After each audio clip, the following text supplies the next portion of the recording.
cards that folks have filled out who want to speak. We have quite a few people who want to speak, so we're going to limit the comments to 5 minutes. And we feel that'll give everybody a chance to say what they have to say and still get everybody else up here in time. We have to vacate the building by 10. We promise to be out of here. And we'd like to keep our word with that, but still make sure everybody has a chance to speak. We really just want to hear comments. If anybody has any questions, we would be happy to stay after, even if we have to stand in the parking lot to answer questions. But if we're answering questions, that's then us speaking, not you. And we really want to hear from you. So we're going to enforce the 5-minute rule, and we ask that you abide by it also. Another thing, please stick to the topic. Past meetings, we've had folks coming up with a lot of different issues around the state, talking about other plans, other initiatives. We really want to focus on this state strategic plan. This is what we're here for comment, here to get comment on, and this is what we're ultimately going to take back and revise this plan based on these comments. As Dan mentioned before, you can always give us written comments either tonight or for the next 6 weeks until March 31st. The public comment period will be open. Written comments are very valuable for us because then we have something tangible to refer back to when we examine the meeting content and make these revisions. So whenever possible, please give us written comments, be it tonight or in the next few weeks.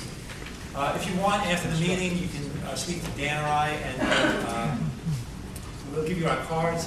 You can call us at our office, and we'll chat then. So we really want to be as accessible as possible, but have the meeting run smoothly. Before we start, I want to introduce some of the folks who are here from state government. We have Secretary of the Department of Agriculture, Doug Fisher. They're just going to raise their hand. They're the audience. We have Andy Swords and Susan Weber from DOT. We have Michelle Simperko from DEP in the back there. We have Joyce Hall from the Department of Community Affairs. We have Greg Acquaviva from the Lieutenant Governor's Office, the Department of State, and Dan Kennedy, the Deputy Director, from the Office for Planning Advocacy staff. We have Kate Mead working the table diligently back there. We have Carl Arkoff, and we have Alan Miller. And I think that's it. If there's anybody else here who I didn't acknowledge, please raise your hand and yell at me now. Okay, so with that, let's get started. And Dan's going to call the names out. We ask that you stand up, try and speak as clearly as possible so everybody can hear your comment. We'll get started. Mr. James Miller.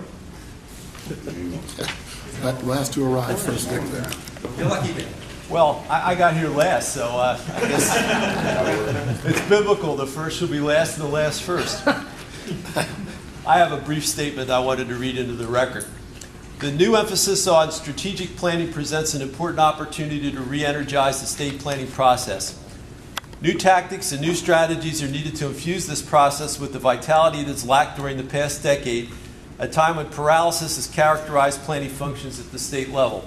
Examples abound. Wastewater management planning has been crippled by overly detailed rules, micromanagement of service area boundaries, and a lack of funding. Planning for affordable housing has been mired in the courts. Efforts to achieve efficient land use patterns have failed. We use more land per housing unit than we did prior to the adoption of the current state plan. The state has experimented with a number of implementation measures, centers designation, plan endorsement, the big map. None of these programs have achieved much besides generating reports. These measures all suffer from the same fatal flaw. They fail to make a realistic assessment of the capacity and resources required for their implementation. Wastewater management planning isn't impossible. We had a viable system for it back in the 1980s based on rules that recognized existing planning, engineering, and administrative capabilities. The second round housing rules were flawed but implementable. The third round rules have collapsed under the weight of procedures, mandates, and reporting requirements. Strategic planning could provide a remedy, a state plan that fosters policies, plans, and regulations that reflect a realistic appraisal of implementation capacity. We could have rules with achievable outcomes and plans that adhere to statutory timelines, programs that recognize the constraints imposed by the economics, development technologies, and the capacity of local governments, a state plan that provides workable and realistic guidelines for the policies it promotes. The draft state plan lists 5 guiding principles for state decision-making. A 6th could be added that states implementation capacity.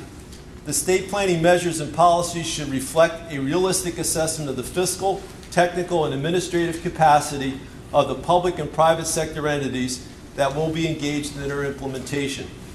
The application of this principle will provide a means to avoid the gridlock that now mars both this New Jersey state plan process and many other state planning efforts. Thank you. Thank you. Excuse me, Jim, if you want, if you have a copy of that, Did. give it in. Great, thank you. Ms. Craig was Oh, it's easy. smart enough to put number 1 on her. Always get here early. First, I'd like to say that I read not only this whole plan, but all of Governor Christie's transition reports when they came out, and a lot of those supporting evidentiary documentation as well. That left our state, I mean, clearly illustrated that our state was left in a huge mess. When I read this particular strategic plan, and as I told Jerry earlier, I was sitting in my basement laughing because I was so pleased, first to see how well it was written in sticking with the statutory requirements, but at the same time, flipping the intent of the predecessors, which was total control and domination of everything from a centralization standpoint at the state level, back to the tone and the theme of what local desires exist are what should be done. And things should not be shoved down the throat of locals. And that to me was very, very refreshing. And I have to give my compliments to the folks who were involved in writing it and the administration that supplies the initiative to do it. Above the strategic plan, and strategic plans are necessary to guide implementation steps, but even above that, we need to take into consideration really what's the role of government. And the role of government is not to serve as a handmaid to the insurance companies and the insurance industry, which is what a lot of our permitting stuff is about. Nor is the role of government to facilitate the loss of our property rights by serving the environmental movement, the environmentalist movement, to desire to implement the whole Agenda 21 strategy.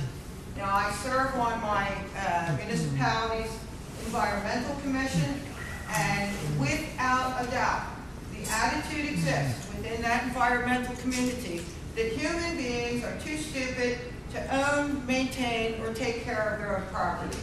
I've been farming pretty much my whole life. If you look at what open space is still available in Cherry Hill, one of the biggest tracts that they have is one that was preserved by my family personally, not by the government.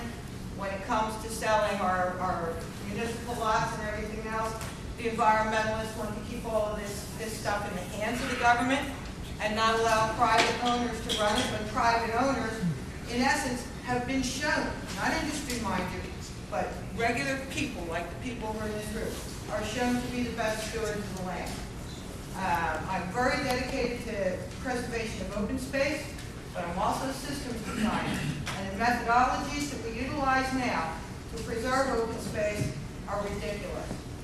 We have farmland assessment, of which I have to endure the pain of that every year.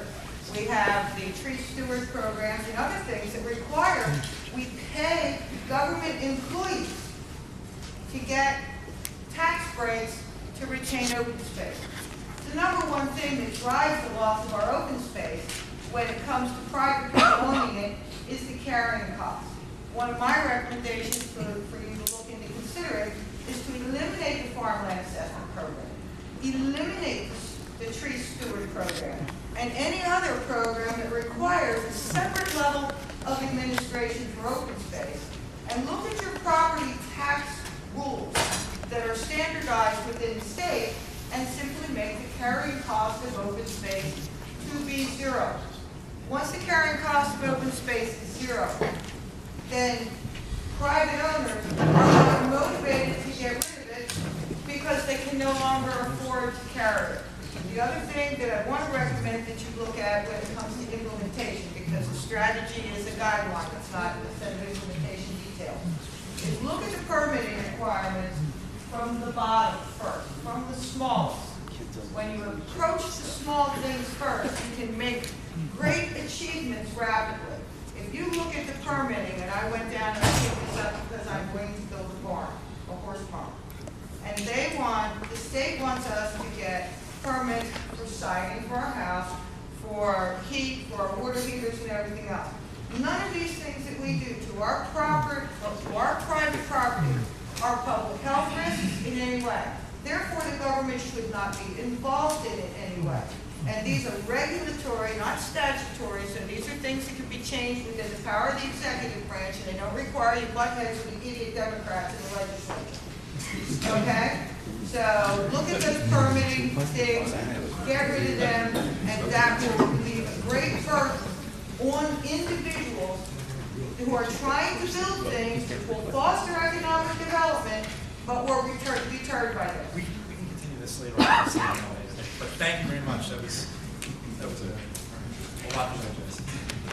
Andrew, Denali? Danielle, thank you. Okay, my name's Andrew Danielle. I'm from Monmouth County, and I did not hear the first half of this because of my own fault of lack of planning and the traffic and the weather and getting totally lost finding this place. I've been working when you have the meeting in Monmouth County, so I wanted to make sure I attended this. As you asked, even though I didn't catch what you said, I will stick to the subject. And but please allow me to speak in generalities a little bit more. I'm totally opposed to this plan for one simple reason. As far as I can see, it just means more government in the lives of private citizens. As we all know, the bigger the government gets, whether it be federal, state, or local, the smaller the citizen gets. It's as simple as it is. We live in a crazy time in our nation's history. The government's taking over our healthcare. They're buying out banks. They're buying out auto industries. Speaking of the auto industry, I heard on the radio come out Detroit for the past 50 years has been the most government-controlled city in our nation. Sir, we're going to have to stick to the state plan, please. Well, all right. Anything that the government gets its hands into, it messes up. And I don't think that we need the government getting in this part of our life. I just don't think that it's right for our rights to own property and do what we want with our property to be taken from us. And this is an insidious plan to take away our property rights. I'm not a lawyer, I know, but this is all doublespeak to me. And I do not understand what is, why this is not on the airwaves and the newspapers. Well, I do know why, because the news and the airwaves and the newspapers are all liberal. But for us decent Americans who are conservatives, this is another way of the government taking our rights. Thank you. Just for the record, your comment, would you give, I think, a specifically in there so we know when we look at the plan what you have a problem with? Sure. I look at this plan as a step towards the government saying what you can do with your land, where people can live and where they can't live. I think this is the first step in a much broader plan to take away our citizen rights. Next up is Matt Blake. Good evening, my name is Matt Blake. I represent the American Littoral Society, a coastal conservation program. In our opinion, this is not a state plan. It's a state that really needs one. State planning should provide predictable, unifying, common vision, policy and implementation strategy across the geography of the state and between levels of government, as well as between public and private sectors across a range of issues of importance to us as a state. The proposed plan doesn't meet this test primarily because by design is a work in progress, meant to be added to by regional entities on the go. For example, the detailed plan on agency implementation are not slated to be developed for 3 years. In a state more densely developed than Japan, with more pavement and forests and more polluted rivers than any other state in this country, we shouldn't be replacing the urgency for critical planning with ever more delay unless we're willing to accept the diminished quality of life and lowered standard of living for our residents and children. In the absence of basic safeguards, unmanaged growth forces higher property taxes and other costs onto the public, while sprawl destroys one rural economy after another. The proposed criteria-based approach is not a plan because it's not predictable for either local government or the public. And this is only exacerbated by the repeal of the current state plan map and lack of analysis of the capability of the state and regions to support growth for such essential public resources, critical wildlife, water supply, roads, and wastewater treatment. The proposed plan fails to identify obvious and long-accepted tools needed to anticipate and evaluate and make decisions around critical issues with some level of confidence in outcome. And that just sets the stage for more chaos, more lawyers, and inefficiency at all levels. The glaring absence of any land use controls will only facilitate more costly sprawl development, which before the recession was eating up over 16,000 acres of precious remaining working farmland and forests per year. That's not sustainable because we're rapidly running out of land and water. If one thing is true in New Jersey, it's that tax increases always follow suburbanization. Unless the plan honestly works to reverse consumptive land use patterns, in a few short decades, there won't be any countryside left. Land use decisions in New Jersey need a map, the repeal of which shifts the debate of where growth should or shouldn't go from the existing public forums of cross-acceptance and plan endorsement to behind closed doors. Moreover, the criterion approaches as proposed can rationalize almost any decision to add growth areas or direct state taxpayer funds to an industry, be it a so-called redevelopment zone empty farmland, or sending sewers into an area a town would otherwise seek to conserve. On paper, the strategic plan recognizes how protecting the environment is essential to protecting the economy. But in reality, it fails to provide the necessary growth management tools needed to ensure that protection. We've only preserved about half of the best remaining farmland in New Jersey to preserve the continued economic vitality of agriculture. You're never going to preserve all that farmland, so you need a map to identify priorities, plus tools to make sure it happens. You can't ask the public to support preservation and then ask it to subsidize sending costly public sewers into the very areas and other state agencies trying to protect. That's the epitome of dumb growth, and it puts government at cross purposes. With only 1 million acres left to work with, we need to make better decisions about growth and preservation, lest we squander what little remains. Our region is expected to increase by 83% by the end of the century. What is the state doing to ensure water supply for its future residents? Why hasn't the state released the long-completed new draft water supply master plan? This plan should provide a key basis for decisions about growth and wastewater planning. The 1996 plan showed that much of this region is already in a water supply deficit. And we understand that the updated plan shows even more dire analysis of water supply in the region. Yet the strategic plan fails to recognize water supply as a limiting factor to growth in many areas of the state. How can you designate growth zones without first doing the necessary capacity analysis? Under the strategic plan as written, it seems that projects like the Gloucester to Salem Regional Wastewater Plan would be fast-tracked without any consideration to significantly increase demand on water resources in a region already designated for water supply deficit.